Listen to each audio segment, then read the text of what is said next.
What's up, guys? It's KB. Make sure you subscribe to the Underground Sports Philadelphia YouTube channel. Click the bell icon down below so you don't miss a single video from us. And thanks for tuning in to another video from Underground Sports Philadelphia.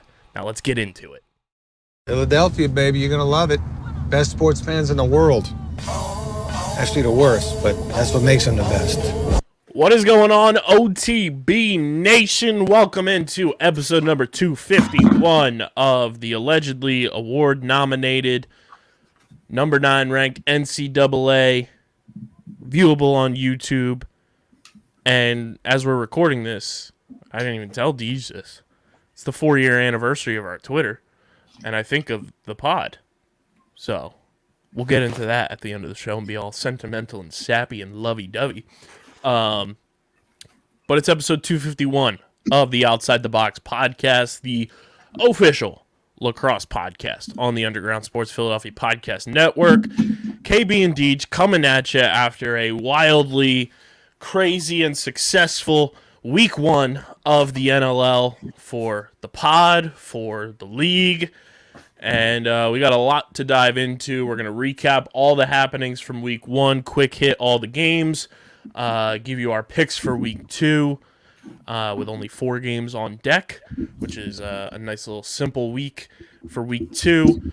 We got State of the Fandom for Deej after he takes in his first NLL game in person.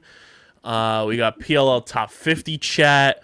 We got a coach in the PLL stepping down and resigning from their position. And we stumbled upon some funny lacrosse Reddit things. So we'll see where we get to with that, depending on how long the episode goes. But before we get started, make sure you guys are following us on the socials at OTBLaxPod, Twitter, Instagram. Follow Deej on Twitter at SCS_NextGreat. Follow me at KBIZZL311. Subscribe to the podcast feed on Apple Podcasts. It's an earthquake.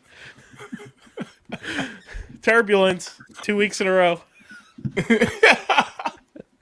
Subscribe to the pod, Apple Podcasts, Spotify, wherever you get your podcasts. It's all linked in our social media bios as well, so you can click on the link there. It'll bring you right to the podcast feed. Leave those 5-star ratings and reviews. Really helps the show continue to grow. Wildly successful week this past week, so keep those numbies cooking. And of course, subscribe to the Underground Sports Philadelphia YouTube channel where you get full video episodes of OTB, all of the podcasts coming from Underground Studios, live streams, original content, you name it, it's going to be there. YouTube.com/@Underground Sports Philadelphia. We're currently at 324 subscribers. Get us to 400 before the end of the year. Get us to that 400. And of course, we need to get to 1,000, which Deej and I are still workshopping our big 1,000 subscriber leg of the Gauntlet Challenge here on OTB. But go subscribe to the YouTube, smash that like button, ring the bell icon, comment down below your thoughts on everything we talk about on this episode.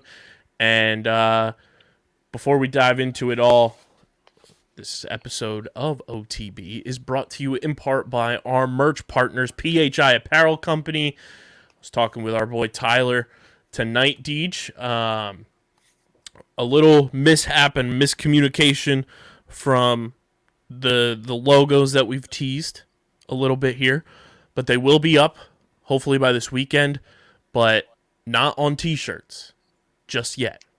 T-shirts are on a little bit of a delay. They'll get there, but we're rolling them out first with hoodies. It's hoodie season. So they will be on hoodies.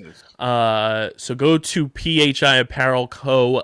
It's phiapparel.co, where they're going to be providing the best merch for the Outside the Box podcast. I'm going to be sending Tyler over some of our classic merch for the real ones that remember from like 4 years ago, remember? And you're going to stand out when you go to your favorite NLL teams games, when you go to your favorite PLL weekend, when you're going to watch games at the bar, when you're hanging at home watching the games, or when you're tuning in to an OTB cast. So go to phiapparel.co, use code underground for 10% off your order on any apparel. That's phiapparel.co, code underground for 10% off your order. And I got to say shout out to Josh during the OTB cast, copping his merch. He's going to be looking fly as hell out on the West Coast repping OTB. We're international, baby. So shout out to all you guys repping the merch always. So phiapparel.co, code underground, 10% off. Deej, what the fuck is popping, brother? You're muted. That's what's popping. That is what's popping. I got my first basketball game tomorrow. Hopping back on the mic. So that'll be exciting. Then I got to drive up to Adrian for graduation. Wow, busy weekend. But that just means that I may or may not get to watch a lot of lacrosse this weekend. So Boo. Hey, but I got dual screens at work, so I can just catch up during the week. Imagine if screens popped out like that. Like, imagine we had like monitor stands or whatever, and then you just hit a button on the thing, and then it's just like a hologram screen, and that's how our screens pop out. That shit's gonna be here in like 30 years. You're just gonna hit a button. It's gonna be like Star Wars, and that's gonna be your screen. It's just gonna be a fucking hologram screen. Could you imagine? That'd be so sick. I don't know how I feel about that for real. And then you spin the fucking screen around and shit. I feel like it's always with me at that point. I don't know. Yeah, it's always with us. Always.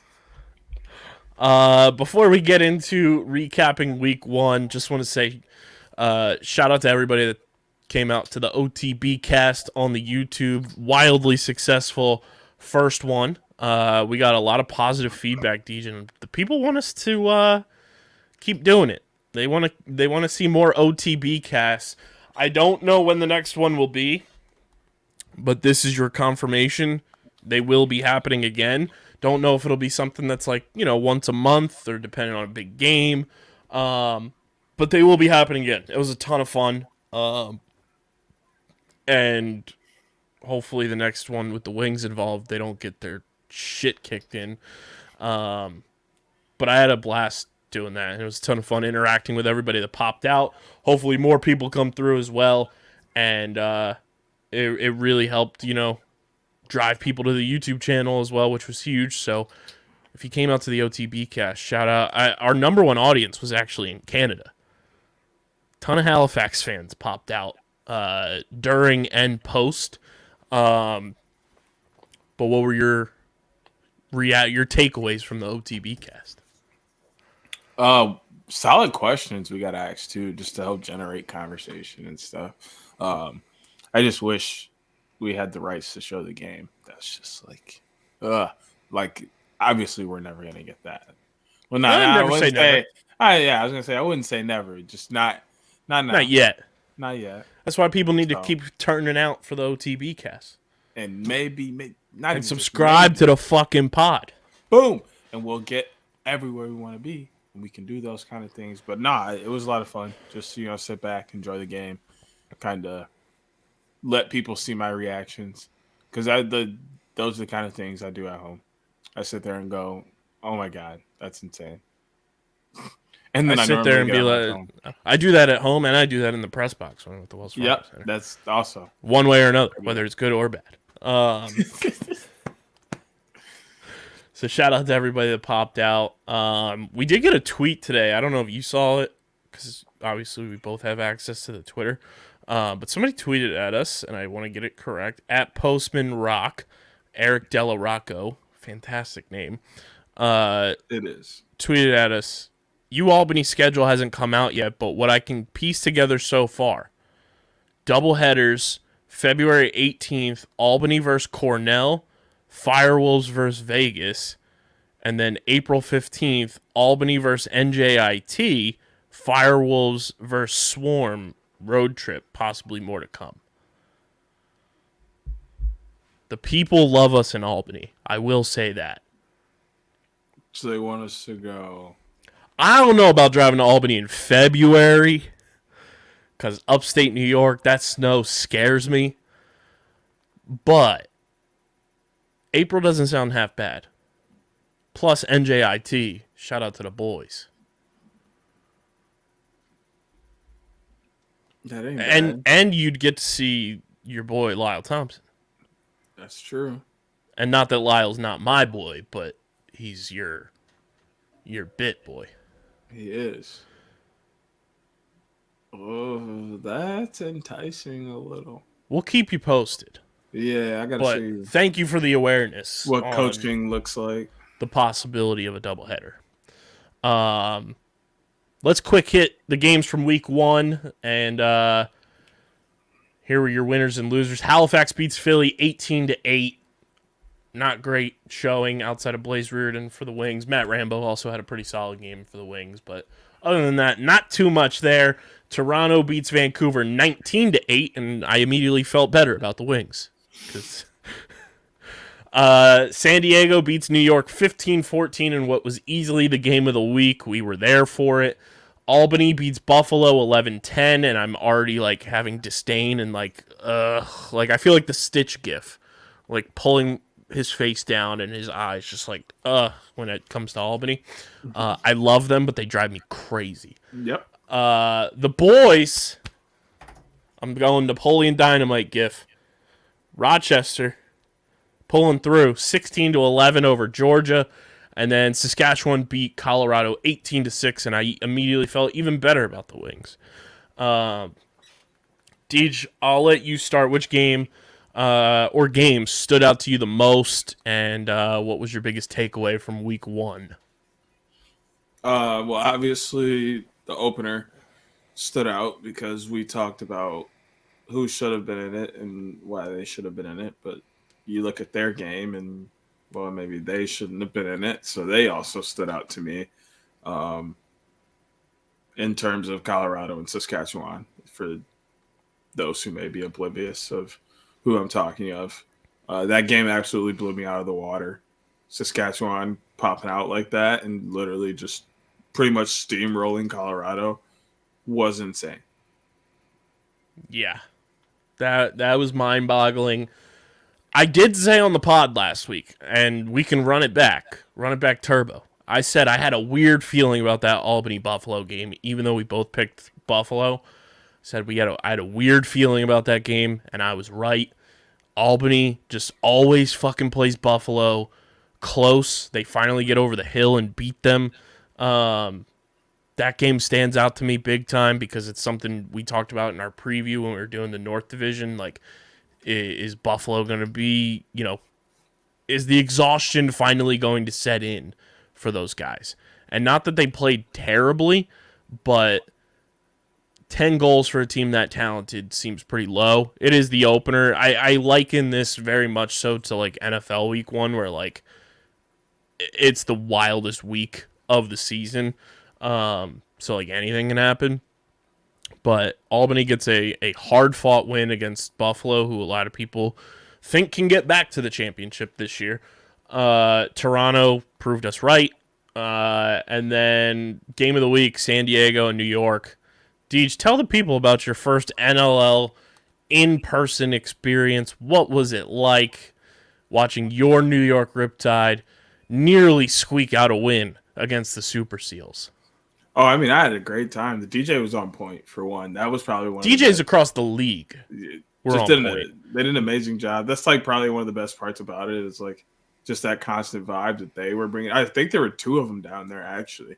I think I peeked down and saw there were like 2 different DJs, but I don't know what exactly was going on down there in that terms, but they did a great job of keeping the vibe going. So I thought that was sick. I mean, the game was just the game itself. Like, it's lacrosse. Watching lacrosse in person doesn't get better than that. But just that high of level and just the speed, the aggression. That was an aggressive game. Like, I think, we talked about it, we turned to each other and was like, yo, like, there's a good amount of people here, but like it's not like packed. So like we heard the boards. It was like, dog, they are really hitting those boards. Like, but it was fun. Smacking. That is exactly what I was going there for. Short of the fight, but I'll get around to it. There's a little bit of tussling, not like a full-fledged fight, but there was some bows thrown, if you will. Right. I do have to say, having been to the Coliseum for a number of Riptide games in person, bravo to the Riptide crowd who showed out. I think that was like That was my number one thing that stood out to me was like the Riptide are drawing fans. There was over 5,000 people at the Coliseum. I think it was the second largest attendance in Riptide history outside of their like grand opening game. Like their first game had 7,000, I want to say. That was the longest it took me to ever get into parking at the Coliseum. Loud crowd, very much into it. Bravo to the Riptide fans. I hope it keeps happening because like that team is very good. The organization has a lot of awesome people that are friends of this show, and I want to see like that organization succeed very much. Like there's some awesome people that work there. Finally met the content cowboy himself, Tyson Geik. Shout out to the homie. But that game was unbelievable. Shout out to Kevin Crowley. He all but confirmed that he scored those 2 goals for me. So shout out to the homie for showing out for his boy. And then I think Rochester just popping out for 16 goals. Connor Fields doing Connor Fields things. I think a lot of people are sleeping on Rochester. We were in the press box on Long Island, and I said, you know what? I'm going to pull the trigger, and I'm going to wear it every time they make me mad. It's coming in the mail soon. I got myself a vintage Rochester Nighthawks jersey coming.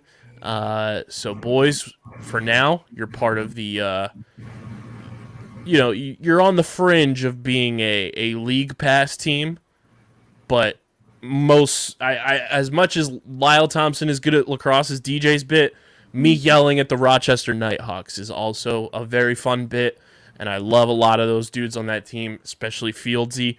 But very, very solid opening weekend win for him there with his new squad. And now we're on to week 2. But Deej, as we did all of last year, first year taken in the NLL, we said last week, clean slate for every team. Riptide did not win, so you're not officially a Riptide fan, but it is the state of the fandom, DJ search for a favorite NLL team, and it's brought to you by the homies over at Kenwood Beer. You guys can go to kenwoodbeer.com, use that all-new and improved Kenny tracker to see who's got Kenwood Beer on tap in the Philadelphia area. They got the refreshed 15-pack Kenny cases that you can go get at your local liquor store in Philly. They dropped beanies today, Deej, with the same logo that's on our hats, just in beanie style, so you can go get those at kenwoodbeer.com as well. You got to be 21 or older to do so, and of course, please drink responsibly. Deej, talk to the people. Let's have the first state of the fandom for 2022-2023. How are the teams looking so far? Well, it's just hard to really do anything right now other than I'd have to say, like, Rochester definitely has a solid chance after I kind of voted them out. They look really solid this past weekend, so I can't really vote them out. And the new jerseys look a lot better than the old ones, so that's also a plus. Obviously, the Riptide, they looked good this weekend against the Super Seals. Didn't quite win, but it was such a good game, and the vibes inside the Coliseum were great. So can't, not have them in the top 5, but I can't also do a full top 5 because I haven't seen everyone play. I think that's kind of unfair to label a top 5, but there's some teams that looked good this weekend. Albany among them, Toronto as well. Maybe Sash Rush gets back into the fold for real. Those are just some teams that looked good this weekend that I'll have to keep in mind because some of them will play again this week. Keep that in mind, but more so looking at last week and the combination of this week for the people who didn't play. Then we'll really get back into this thing.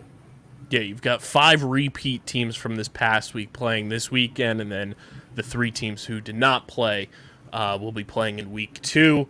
So there it is, inaugural State of the Fandom for 2022-2023. But I think, Deej, without any further ado, I think it's time.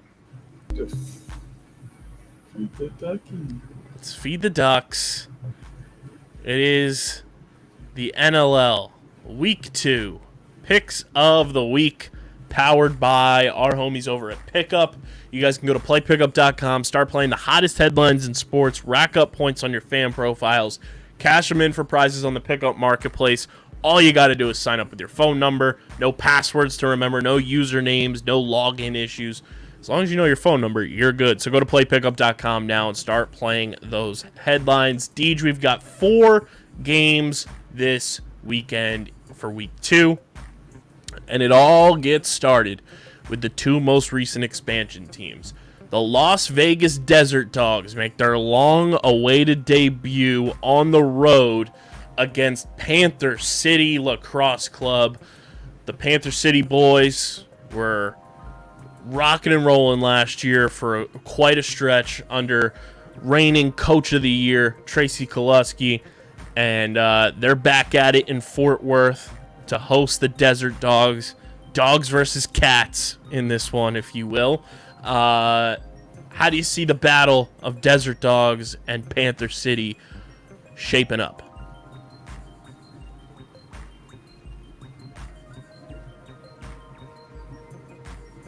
I'm gonna have to go with Panther City. They made some decent moves over the offseason. They're not really going to switch things up. Coach TK did well last year. I think he's just going to try and implement the new guys and keep the system running. And, Vegas is hitting the ground running for the first time, so nobody really knows what to expect. 100%. You don't know exactly what the chemistry is going to be. First time in a game scenario for a lot of these guys together. So give me Panther City at home. I really like some of the additions they made this year. And I think they're going to get rocking and rolling to start 2022-2023. Then at 10 p.m. on Friday, we've got a West Division showdown as well, as Saskatchewan takes to the road to face the San Diego Super Seals, who are coming off a big win. Both teams coming off big wins. I really like what I saw from San Diego, and it wasn't even really a complete game from them against New York. I think there was a lot of missed opportunities that they had, where, like, if they nail some of those shots that they took, they could have put up 20, which would have been wild. Saskatchewan doing what they did against the defending champs is also very impressive. Chasing Dylan Ward in the first game of the year is insane. But I think San Diego keeps this thing rolling. There's a lot of career milestones coming up for this team, potentially to hit this weekend for Dane Doby. I think Curtis Dixon looked fantastic last week. Kevin Crowley looked great as well for the offense. And don't sleep on Mac O'Keefe in this offense. He's somebody to keep an eye on big time for this Seals team. So give me the Seals to get the dub over Saskatchewan. This is so hard to pick. Because, like, last week, surefire Colorado dub, right? Saskatchewan comes out of nowhere in these bright green jerseys popping off. But I'm going to go with the Seals as well because I feel like they're not satisfied with their performance last week. They're going to come out this week ready to show. Then we move to Saturday, 7 p.m. Eastern Time start. The Rochester Nighthawks hosting the Toronto Rock. Toronto looked fantastic and like a well-oiled machine, even with new pieces on that offense. Losing some guys this offseason as well. They just looked incredible. Not that I think Rochester looked bad. Just to get a 5-goal win over Georgia is very impressive, especially with all the new pieces they have. I just think Toronto is a fucking juggernaut, and they're going to plow through teams that, on paper, are quote-unquote lesser than them as a whole. I just think Toronto, top to bottom, is one of the most complete teams in the league. So I'm going to take the Rock to win this one and keep their season rolling and improve to 2-0. Yeah, I like the Rock as well. I mean, you're looking at everything they have. They have offense, they have defense. Nick Rose is playing great. TD is also looking very good, which I was a little worried about that because he had a dip off in the PLL this year. So I didn't know how that was going to affect his mindset, really. his game is so like not even just his game. That position is such a mental position that I was worried about how he would bounce back. But he's looked great so far. So it's kind of hard to pick against Toronto. They may already be in the pick to win until they give me a reason not to. Yeah, I mean, they look great. And I think a lot of TD's PLL struggles, quote unquote, were from playing a full PLL season and then going into a full NLL season after being injured in the PLL as well. So I think it was just like kind of a grind and a toll on his body. But I think he's going to be completely fine, and he'll be back. And now that he's 100% healthy, coming off the knee injury, I think he's going to be good to go, which is awesome for him and awesome for Toronto and the Redwoods as a whole. Final game, Deej. It is a 9:30, I want to say. Yeah, 9:30 Eastern Time first face-off in Calgary, the Teal Turf, as the Roughnecks get their season underway and host the Vancouver Warriors, who got pretty rocked by the Toronto Rock last week. How do you see what we believe is an Alterna Cup matchup going down? I like Calgary in this one. They're going home. Home opener. They'll be really excited. The vibes will be nice. I think they squeeze one out. I'm right there with you. We're on the same page this week in the 4 games. I think Calgary's, they've got a lot to prove. I think there's a lot of people doubting them, myself included, just as a whole, for the season. But they still have a ton of talented players, from Zach Currier to Brett Hickey to Jesse King. Like they've got guys on that roster. I just think it's a lot of young dudes that have a lot to just show off their talents and show that they can hang with the big dogs. And what better way than, I think, against a Vancouver team that still has a lot of question marks around them as we move forward. But those are your NLL Week 2 picks of the week. Panther City, San Diego, Toronto, and Calgary all taking home dubs in our books this week for the NLL Week 2. So there you have it. We also have a very funny potential bit here. Deej, should we tell the people our brainchild of the OTB Cup and what we're planning here? Or do we just leave it at that? And that the OTB Cup, because the Alterna Cup seems to be non-existent right now as far as we know. Haven't really seen any advertising about it. It's not on the NLL website right now. Don't really know what's going on with it. But Deej and I have a plan for the OTB Cup. Hopefully going to work some things out with one of our partners. Do we just leave it at that? Or do we tease it? I think we leave it there. I think the only thing else I'll say is it's between 4 teams right now. And if you're a true blue listener of OTB, I think you know those 4 teams. The OTB Cup, it's between 4 squads in the NLL. Comment down below on YouTube if you think you figured it out. But the OTB Cup is the wheels are turning, if you will. Very excited about the potential with that. We are also going to start this season. We're going to dish out offensive, defensive, and rookie of the week awards every single week. Brought to you by the homies over at Trophy Smack. There's no better way, guys, to upgrade your fantasy smack talk than with new hardware. Trophy Smack's got you covered. They got trophies. They got belts. They got rings. They've got metal wall art now as well to upgrade your fantasy smack talk. Get your fantasy lacrosse leagues a new trophy. Get yourself a belt. Get a ring. Whatever it may be. Hook yourself up with Trophy Smack. Go to trophysmack.com/underground and upgrade that fantasy smack talk. Get a new trophy for the league. Start shining like a damn diamond.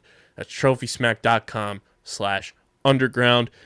Deej, we were talking this weekend. We think we know who the rookie of the week is. Comes from the Rochester Nighthawks. performed at an all-time level, and he was the Rookie of the Week in the NLL as a whole this week. And that is the one and only number 18, Austin Hazen. 2 goals in his debut. Took 12 shots on goal, had 4 loose balls. He looked fantastic. I think we can agree the inaugural Rookie of the Week is Austin Hazen from the Rochester Nighthawks. Yeah, I mean, he looked fantastic alongside Connor Fields and everything that they were trying to do with that offense. He kind of fit right in. It looks like he had a great time at training camp and just came in ready to go and settled down, listened to the things that coaches were saying, what the older guys were saying, and just bought in. That's the biggest thing about a team is buying in. Once you buy in, things get a lot better. Yeah, 100%. And I was very impressed just by his play and how seamless he fit into their scheme. So Austin Hazen, the week 1 Rookie of the Week. Deej, the Offensive Player of the Week. There was a lot of offense this week. I think you could even look at Austin Hazen's teammate for the Rochester Nighthawks as a potential winner of this award. Do you agree that we should give it to Fieldsy? Did anybody else have that many points? I can check right now the stats leaders. So in terms of overall points, Fieldsy was tied with Mark Matthews with 10, and the only other person with more points was your guy, our guy, Heater, Jeff Teeter, with 11.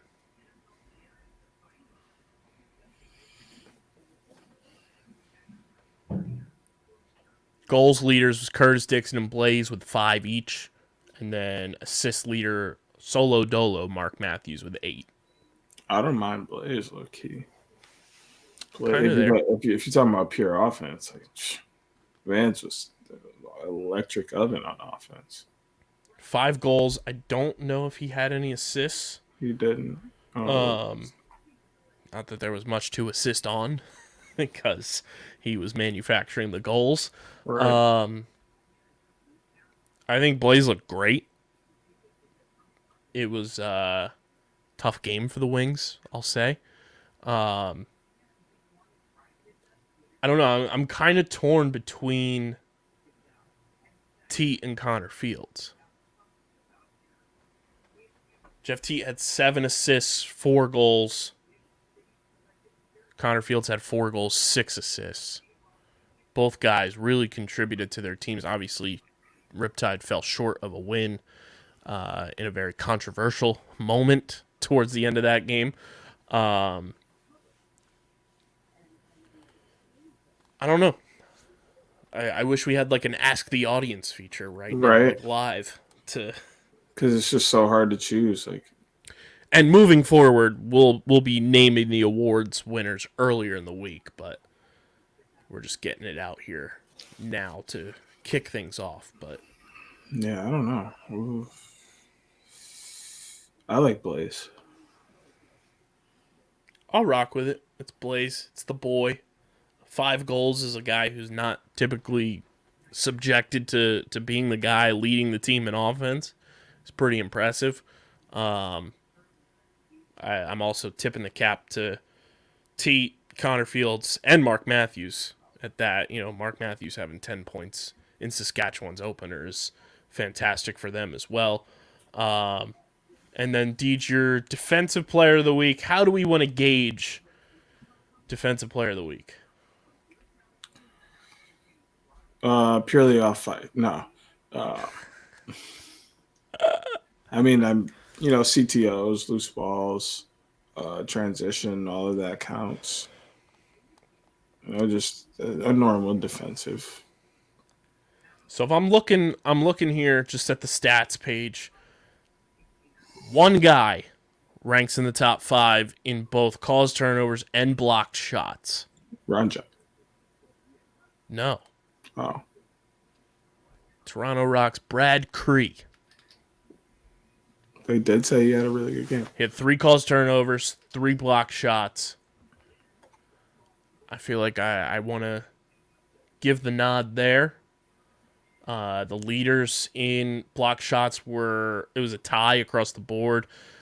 Three guys with three: Matt Pierce, Chad Tutton, and Brad Cree, and then caused turnovers: Kyle Rubish and TJ Camizio, both with four.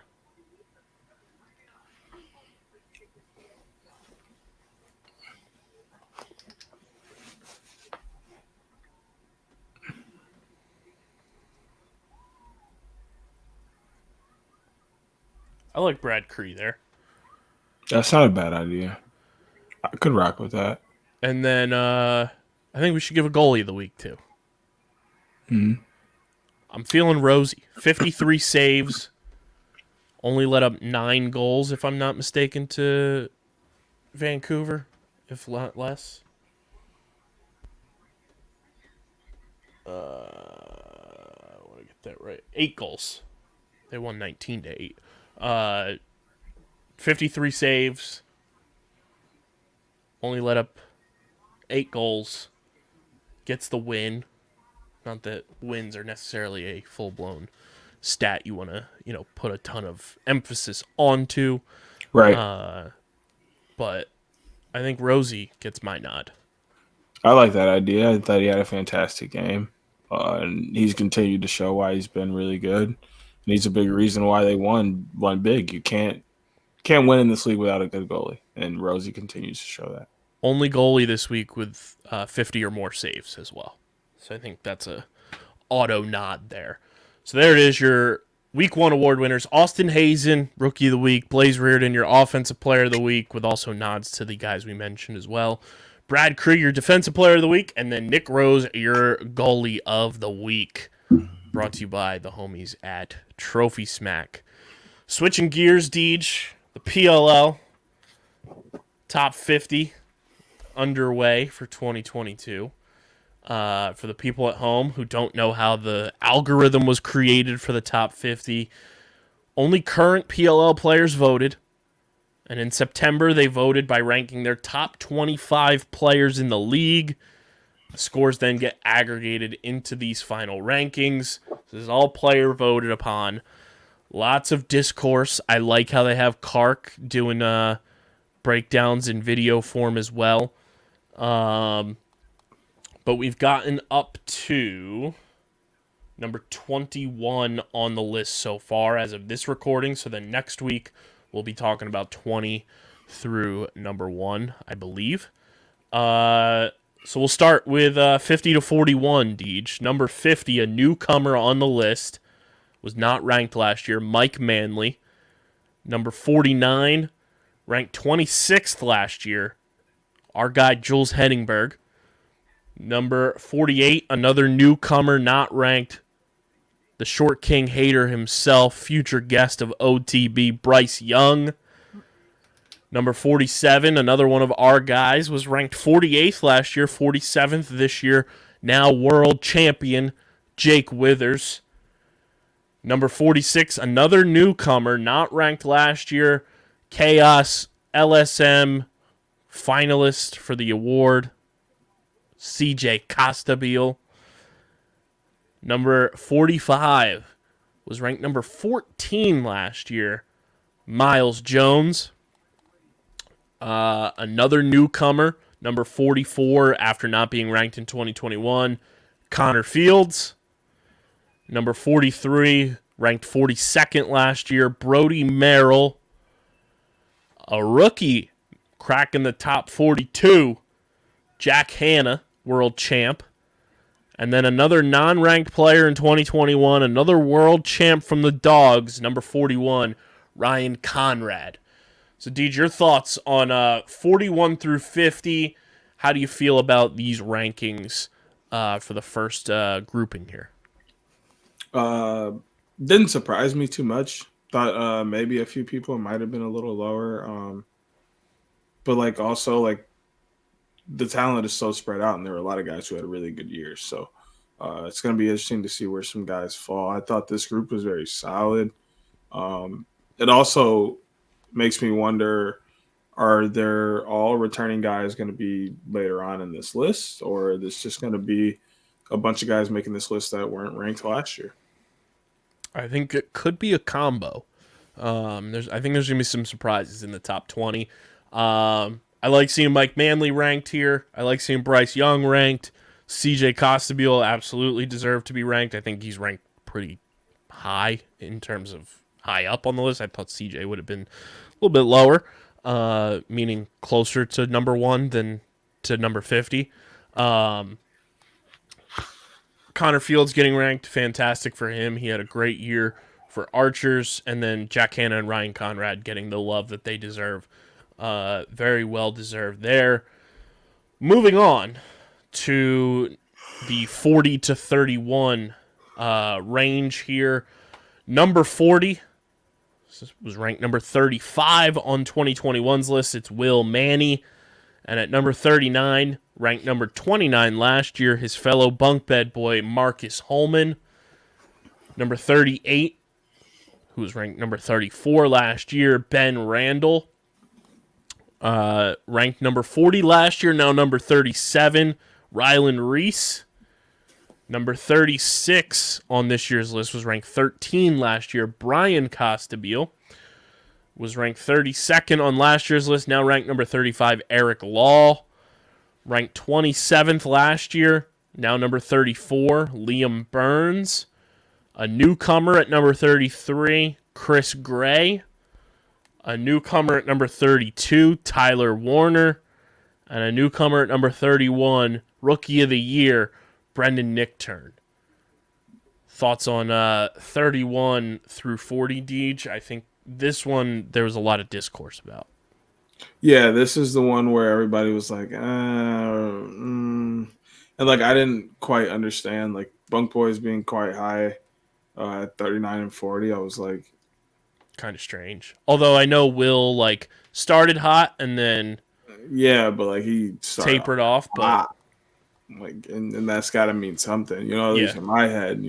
And it's just interesting how the players differ from everybody else's brains with things. That's really my biggest thing with this group is the way players had this group shaking out versus how fans and analysts had this group shaking out is the most puzzling thing.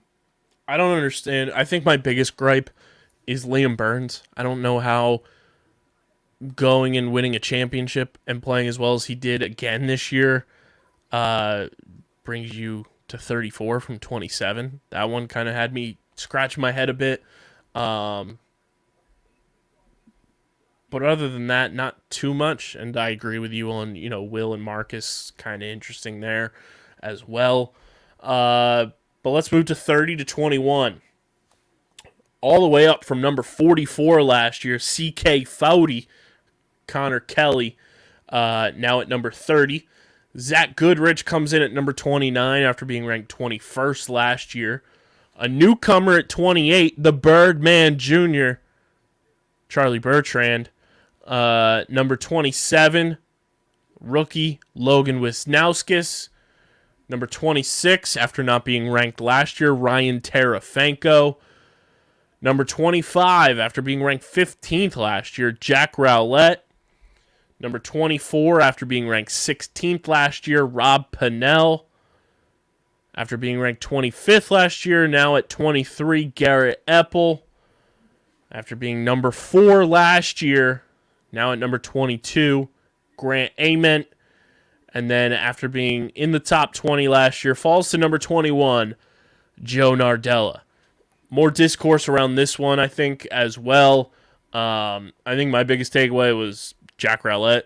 He had another fantastic season, and dropping 10 spots is kind of strange. It also blew my mind that Terafenko was not ranked last year for as good as he was and how good he was this year. RP3 dropping that much too after having arguably, his best season in the PLL is kind of crazy. And then your boy Garrett Epple moving up in the ranks too. I mean, yeah, that's just I don't know. This group was interesting to me. I thought the Redwoods were placed in perfect spots in this group, but I thought some of the other people could have been moved around. But once again, that's the difference between player and fan at that point. Like it always interests me how players see how other players play. Like Grant, for example, like they really took his injury against him and really, ranked him lower because he played in less games. Like I think he looked arguably better this year than he did last year, even though he missed those games. Like he still looked really good and fit the part in that Archer's offense. Didn't miss a beat when he came back. Like those things matter for something, but to players, you know, those games meant a lot that he didn't play in, apparently. It's like stuff like that, like just the thought process is so different between, player and fan. Even looking at Joe Nardella, he didn't drop much. I think he only dropped one, but a lot of people are like, how did he drop it all? Why didn't he go up? Because he's stayed consistent, and they feel like that should mean something. So I was stunned RP3 is not in the top 20. I'm not. That blew my mind. I am not at all. I just think he had a good year, but like that doesn't mean it. That doesn't mean players think he's top 20. I don't know. I just feel like it was warranted for the season he had. Like he, at a lot of points during the year, carried that Redwoods offense. And, I mean, yeah, he deserves it, but felt 2 points shy of being part of the 40-point club too. Jack also being 25 is crazy. That's probably the craziest one out of the group. But I understand why defensemen be getting done dirty. So my thought here, who do you think cracks the top 20? Who's in the 11 to 20 range that we'll be getting as you guys listen to this on Friday?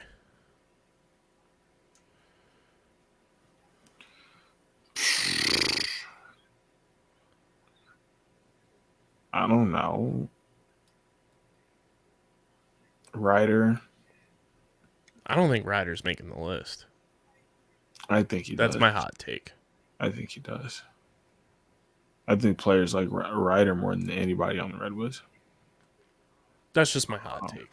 Is that he's going to miss out on the list, and it's going to make him better next year. Kieran. I think he cracks the top 10. I don't.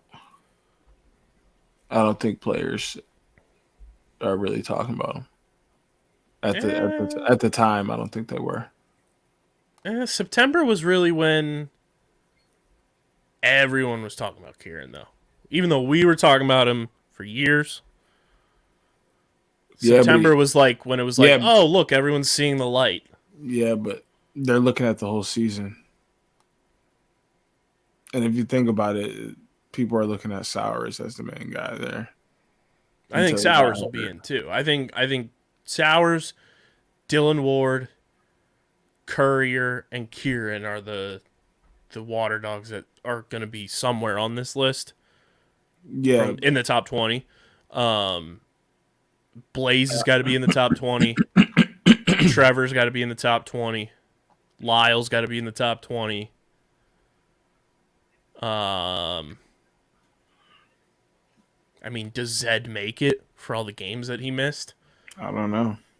Do any of the Chaos Offense guys make it for the games that they missed? It's so tough to tell. That's that's why I can't really throw out any names because I don't know how these players are even holding stuff against guys.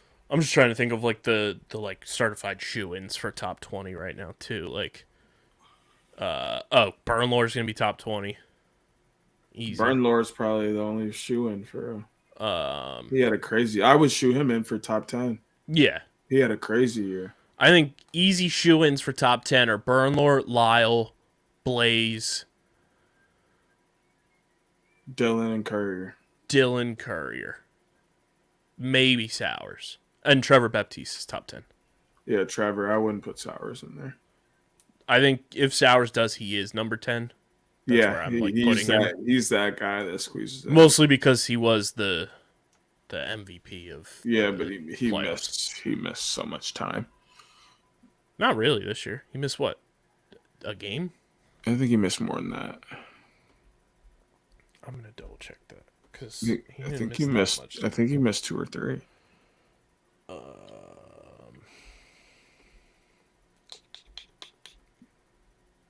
Michael Sowers stats. He missed 1. Yeah, don't forget I'm bad at math, so there's what it is. Yeah, I think the only game he missed was Minnesota. Was the week before All-Star. Think so. Yeah, that's the only game he missed. I'm trying to think.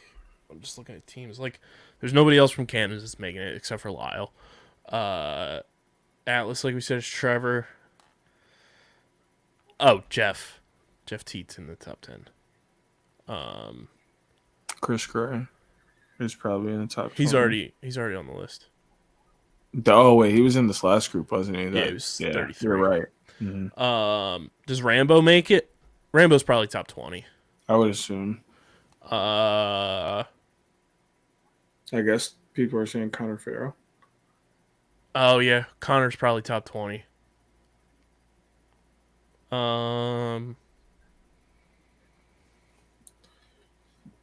We're probably totally forgetting somebody too, like we did last year with Zach Courier.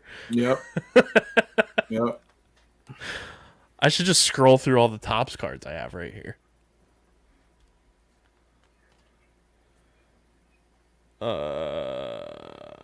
Michael Earhart. Yeah. He's in top 10. Easy. So we'll see. We'll see where it all shakes out, and then once we get the full list, we'll break it all down, see who gets snubbed. But it's been a while since we've done a lacrosse Reddit, just fun discussion. And I got 2 here, Deej. I have the topic headline, so you tell me which one you want to start with.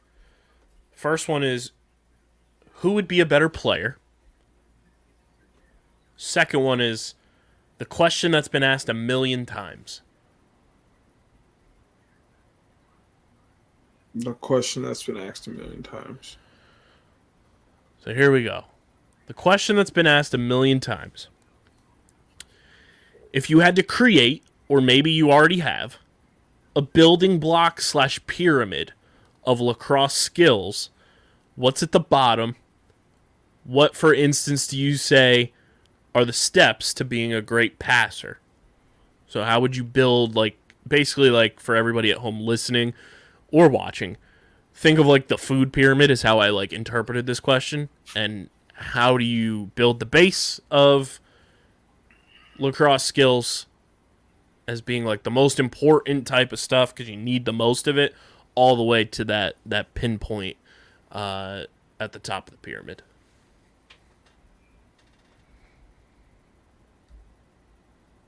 Are you asking me to teach somebody how to throw, or are you asking me to, like, label the skills? I think it's however you want to interpret, like, building the importance of lacrosse skills. I think they were using, like, the steps to being a great passer as, like, an example of a quote-unquote skill. But, like, how the food pyramid's like, your breads and grains are at the bottom because you need the most of those, and then your proteins, vegetables, and then the very top is your sweets and all that kind of stuff. Well, ground balls and effort goes at the bottom, for sure. If you don't have ground balls and effort, you can't win. But I guess passing goes down there as well. But then after that, it's probably lacrosse IQ and conditioning. And you just got to be in shape, and you got to know the game.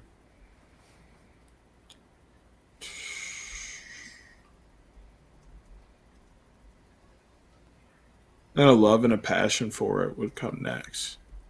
It's not mandatory. Everybody doesn't have the same love and passion for the game. Of course, you should have some of it, but the varying level is understanding because everybody has different passions and loves and all of that. So that makes sense. And there's probably, I guess, one more thing, but like You got to have that dog in you.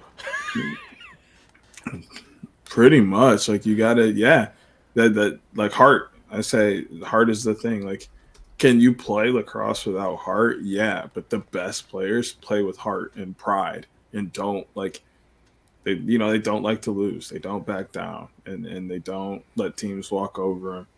And they just play with a sense of pride. That's important. Pride and heart. Yeah, I think that makes sense. So the base, ground balls and effort. Then you get your passing, lacrosse IQ. That's kind of your proteins and your vegetables. And being in shape, and then love and passion, and then that pinpoint is that dog in you. Pretty much. That'll be a graphic on social. That'll be perfect. I need that. I'm about to use that for my team this year. Yeah, so a lot of people saying ground balls got to be near the bottom. And somebody Oh said yeah. especially in 4-inch long, wet, muddy grass. Oh, I've been there, bro. It's awful. Let's see what else is in here. Just some people's comments. Kind of your typical stuff is all in here. Somebody said practice wall ball. Yeah. Wall help you out tremendously. It's a perfect partner. So comment down below on YouTube your building your lacrosse skills pyramid. We'll read them on next week's show. Here's the next one. Deej, the who would be a better player topic. Who would be a better player? Do you think that a kid who has been playing since he was 8 years old and practicing an hour a day would be better than a kid that has been playing since 15 and was practicing 4 hours a day by the time they are both 18? That's a loaded question. I know. Because how much do they really know? How much effort are they putting in? Because somebody can put in 4 hours of okay effort and not be getting better than somebody who's putting in an hour of fucking hard ass work. And, or somebody can be putting in okay effort for an hour and somebody else could be putting in, a good 80%, 90% of their effort for 4 hours. They're definitely getting better than the other person. Or if the person who's only putting in an hour has a better IQ than the person who's putting in 4 hours, they're probably getting better and using that time more wisely than the 4 hour person is. Like, you can't really pinpoint exactly who's going to be better without addressing, their passion and their idea of the game and where they want to take it and how much and how serious they are about it. Yeah, I think this comment from one of the users on Reddit said other commenters are correct in saying there's a lot more factors into this question, but this is a good question just for fun. I'm not going to stress about the number of hours. I think the point of the question is just to ask if someone can catch up if they practice harder, which that's how I interpreted it as well when I was kind of like breaking it down.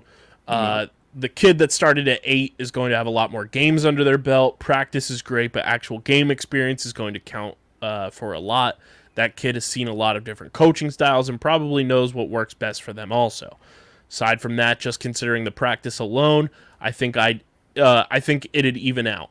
There's a ton of development that happens from age 15 to 18, so I don't think it's possible to catch up on technical skills. I have to point out a disclaimer, though. You have to assume the 15-year-old was playing some sports before.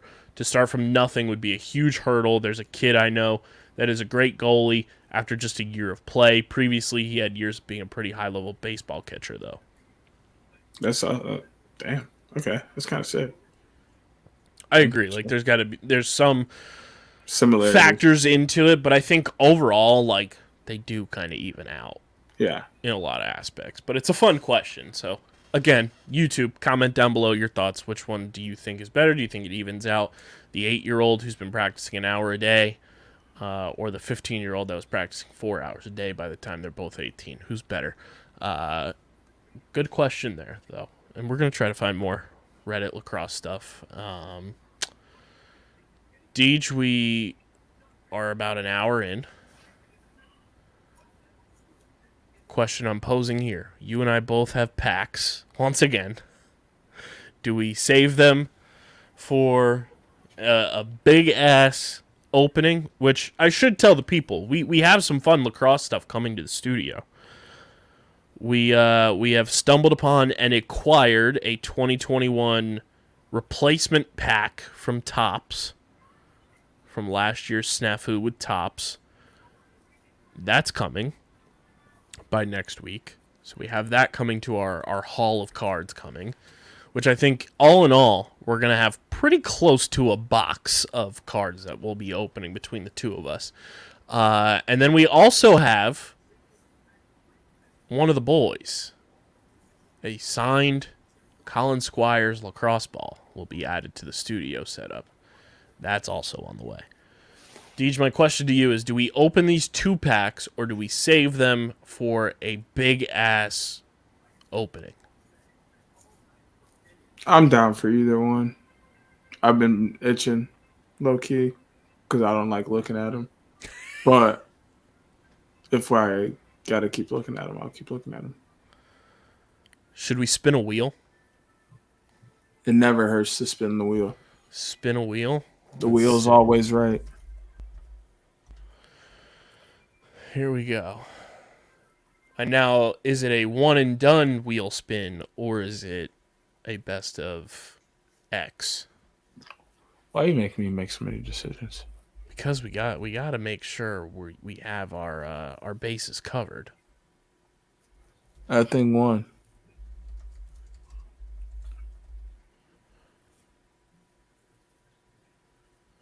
No overtime. You hate overtime.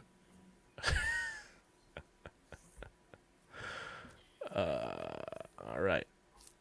So, what I'm going to do here, I'm going to take off the layout stuff there. I'm going to put the wheel on the screen so everyone watching can see this. So here's the wheel. Open packs or a big-ass opening. Ugly color palette. The wheel just generated that, but it's terrible. I say we go best of 3 on the spins, just to build the anticipation. All right. So best of 3. Here we go.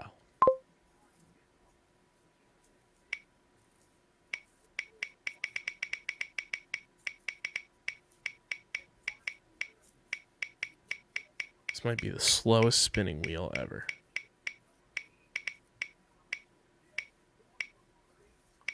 Slow it down.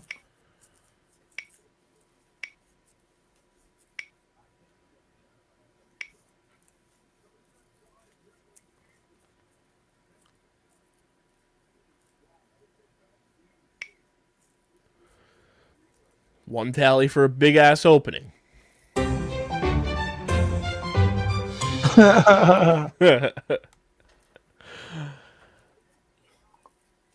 Spin number 2. So if it lands on big ass opening, it's done. If it lands on open packs, we go to a game 3.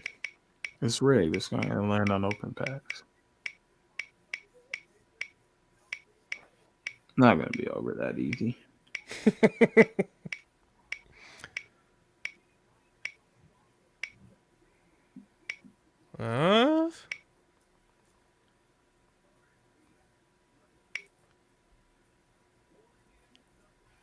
Told you. Open packs gets 1 vote. So here we go. For all the marbles. Are you ready, Deej? I am. Let's do it.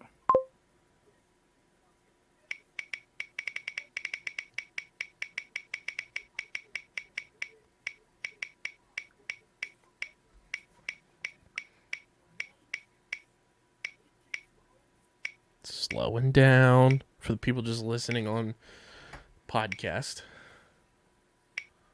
Uh-oh.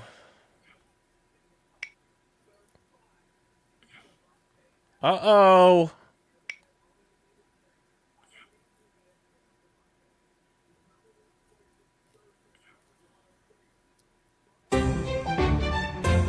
Open packs it is. Open packs it is. So we'll be right back. Do you have your cards with you? I do. I just have to grab mine. So we'll be right back. And you guys won't even know that because by the time I'm back, it'll be edited out.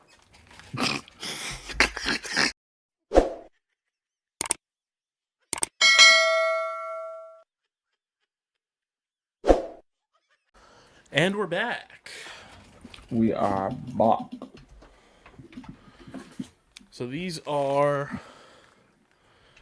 2 packs that had pieces of the PLL net. See D just showing there on the screen for everybody on YouTube. We did not get any colored net, Not yet. so that was a bit of a bummer. I got my 2 pieces of net. Are both yours like in an X? Yeah. So those will go on the shelf here. And we got 2 packs. Both of mine feel thin as hell, Deej. So Here we go. Opening pack number 1 for the people, as the wheel wanted us to.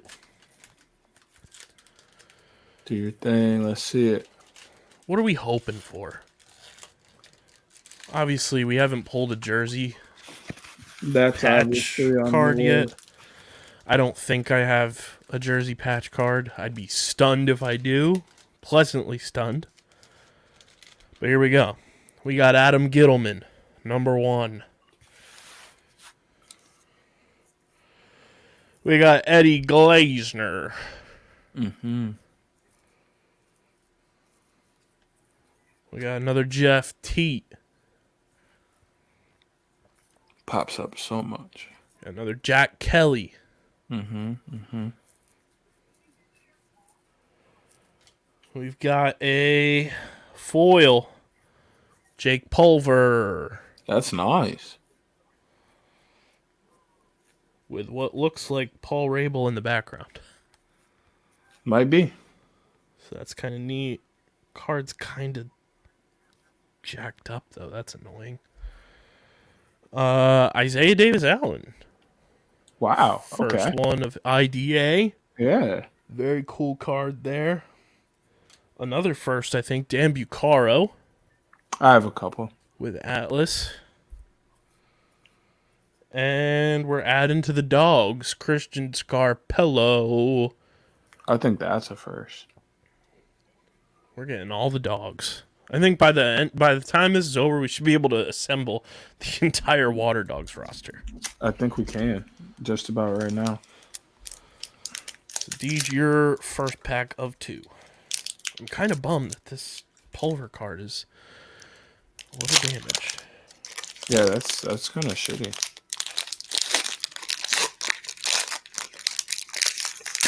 Still gonna throw it in the case, nonetheless. At least it's not like an autograph card or a jersey swatch that's damaged. Starting with Ryan Drenner. That's a first. I just found my Ryan Drenner Water Dogs card from the 2020 pack.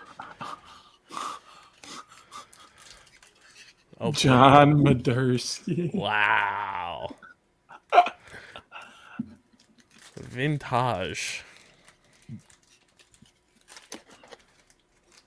Jackson Place. Nice.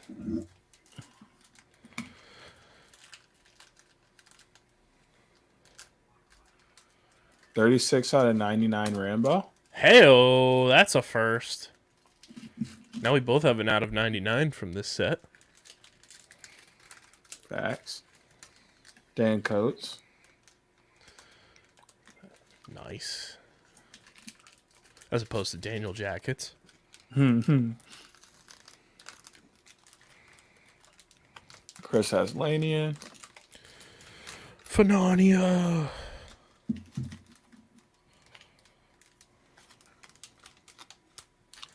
Andrew Q. Hey-oh, the cue ball. And the man, Kyle Burnley. Nice. All right, I got my cards from the second pack out of the packaging, and we are starting off hot, boys. We got Grant Ament. Okay. Starting off hot. We got Connor Farrell. Another first. We got Ain't No Laws, Eric Law. Don't ever say that again.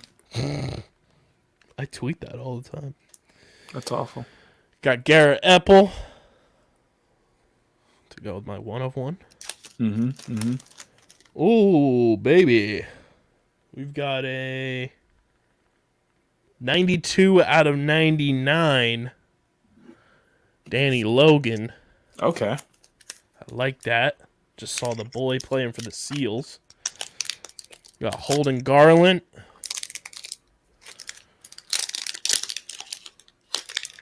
Big time Timmy Jim's Tim Muller. A glue guy. Shout out to the boys. Go subscribe. And then we got Mac O'Keefe. Okay. So look at us, both getting out of 99s again. Those are the only numbered cards you and I have pulled from this set so far. Yep. James Barclay coming in first. Nice. Former follower of us on Twitter. Also coming through with Grand Ament. Love it. Shout out Grant. Follows Underground on Twitter, but not OTB. Danny Mouse.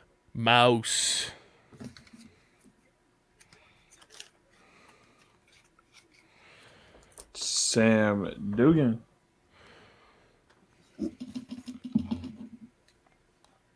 Coming through with the normal Ryland card. Nice. If I don't Adding drop more it. and more to the Ryland Reese collection. Right.